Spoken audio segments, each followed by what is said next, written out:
Assalomu alaykum aziz opa-singillar, qizlarjonlar. Ushbu videoni Ramazon hayit arafasida olyapmiz. Kelayotgan hayit bayrami hammamizga muborak bo'lsin. Gulsevar bekalarimiz uchun hozir ayni gullarni ko'paytirish vaqti keldi. Xona gullari asosan ikki xil usulda ko'paytiriladi. Birinchisi urug'idan, ikkinchisi vegetativ.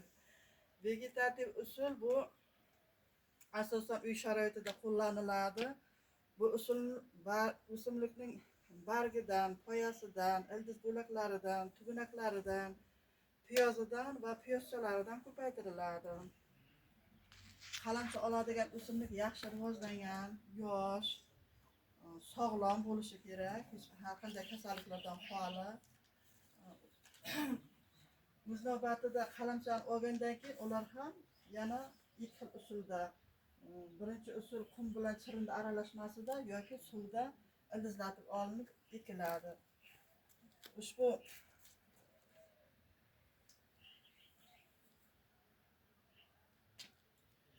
namlik yetarli bo'lsin uchun qumga ko'mgan payti ustidan shisha quyib qo'yiladi. Tuproq qurib qolmasligi uchun sug'orib turish kerak. Bu jarayon bir haftadan 2 oygacha davom etadi. Ba'zilari suvda yaxshi ildiz oladi, ba'zilari qumda. Hozir uyda o'stirgan gullar misolida qaysi gul qanday ko'paytirilishini uydan gullar misolida ko'rsatib beramiz. Mana bu aloy stoletnik. Mana har qanday nimasini yulib olib turib eksa bemalol ko'karadi. Hech injiqlik qilmay mana bu bultur ekilgan, yaxshigina kattargan. Mana bu amarellis. Mana piyozchasidan ko'paygan. Endi bu yil bu turib turadi, yanagi yil bemalol boshqa tuvakka olib eksak bo'ladi. Bunisi ham piyozchalagan, mana bunisi uncha gullayman deb harakat qilyapti. Bu gulimiz apara kaktus. Bu kaktus oilasiga mansub. Har qanday nimasini buni yulib olib eksa bemalol qumli tuproqda tutib ketadi.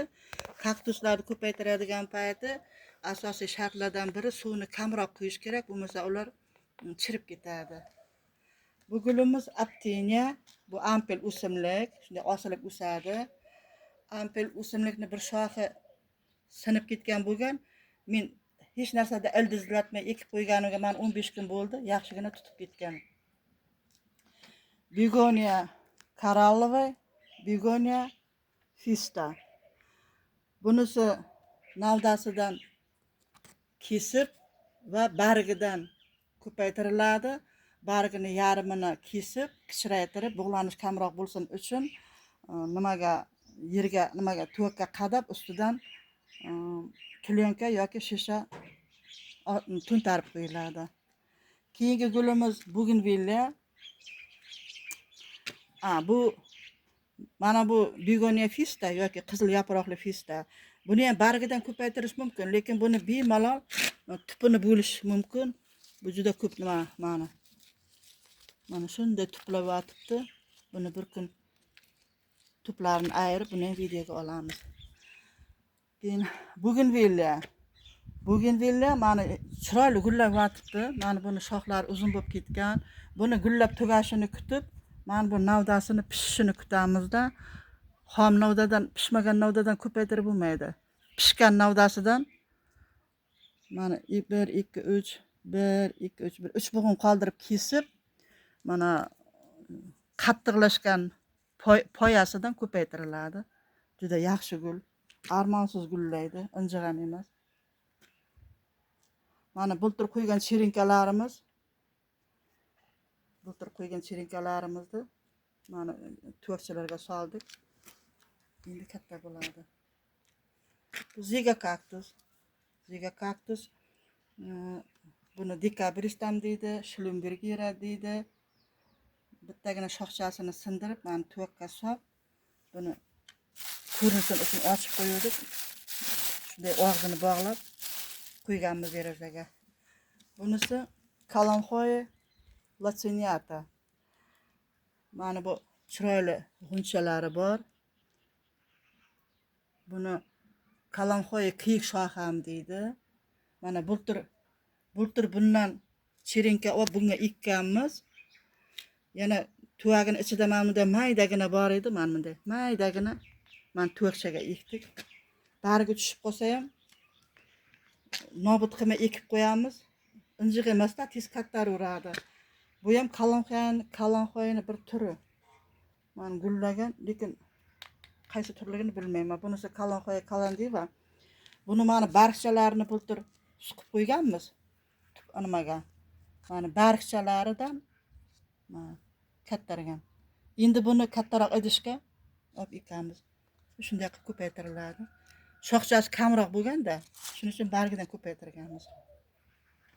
Bunisi pul daraxti deydi, bu krassola. Krassola bu sukulent o'simlik, juda sekin o'sadi. Ko'paytirish ham juda oson. Bultur buni kesdik-da. Bahor chiqar payti mana hamma joyini kesib, chiroyli shakl berdik-da. O'sha shakl bergan payti nima kesgan navdalarni o'val bo'lmasin deb mana ko'klatib qo'ydik. Mana shular hammasi bultur ekilgan. Mana quyosh nuri tik tushgan joyda tursa, kuydirganda barigini. O'zimizda juda issiqda mana shoxchalashdan boshlagan. Keyingi gulimiz kitayskini hamma biladi. O'sha nimasidan olib, shoxchasidan olib, ustiga banka tuntarib, chilla qilinadi. Bu gulimiz malachay mili. Buni ham poyasidan kesib ko'paytiriladi. Bu hali kichkina bo'lgani uchun ko'paytirganimiz yo'q. Peperomia tupalisnaya, ajoyib gul. Ko'paytirish ham oson, o'zi ham injiq emas. Mana bultur kuzda bargi tushgan payti barglarni ekib qo'yganmiz. Bunisi bultur ekilganmikan bu?